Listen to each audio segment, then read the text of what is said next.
I'm a government soldier. I've served my country now for more than 20 years. First under the good Queen Anne, God bless her soul, and now under King George.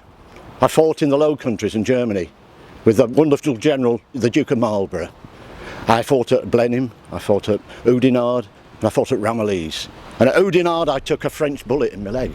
Fortunately, it didn't hit the bone.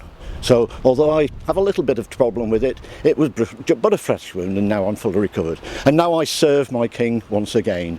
And I serve my king not only as a matter of duty, I serve it because I believe we should have a Protestant monarchy. We do not want to go back to the days of the Papists.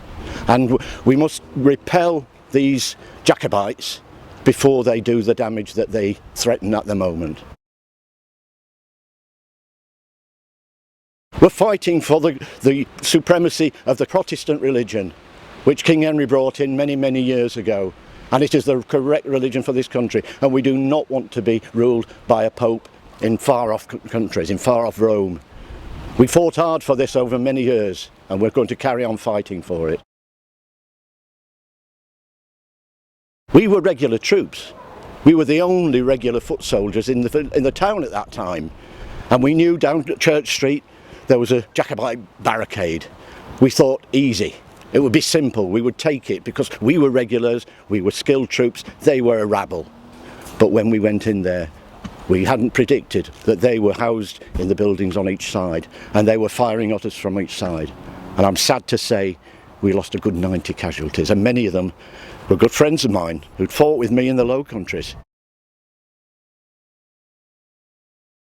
The weapons we have at the moment are an improvement on the weapons we had when I first started in the army, and that was the old matchlock, where we had to carry a piece of burning matchlock to ignite the weapon. But now we've moved on to a weapon that uses flint and steel, which causes a spark to ignite the weapon, and it's a much more efficient, a much quicker weapon to use at short range. We are trained, a good musketeer, a farm boy for instance, we can get him and we can train him within 2 weeks to fire these on a structured, regular basis, perhaps 2 or even 3 shots a minute. And at 80 paces to 100 paces, it is lethal. A body wound, a head wound will be fatal, but at arms and legs it will smash the bone, and it will put them out of action no matter where it hits. And that is the whole point of this, to put as many of them out of action before we charge in, perhaps to finish off with a bayonet. This is the standard uniform of the time. Many years ago there was no standing army, but now the English army uses red. I believe it is the cheapest dye, that is why.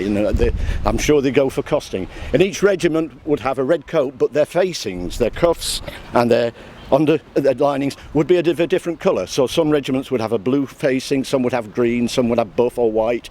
We, as Lord Preston's regiment, we have yellow facings, which makes us very distinctive in battle. The tricorn is the hat of the people of the day. Civilians and everyone wears the tricorn of the time. So the soldier's uniform echoes what the civilians are wearing, but obviously in a uniform colour.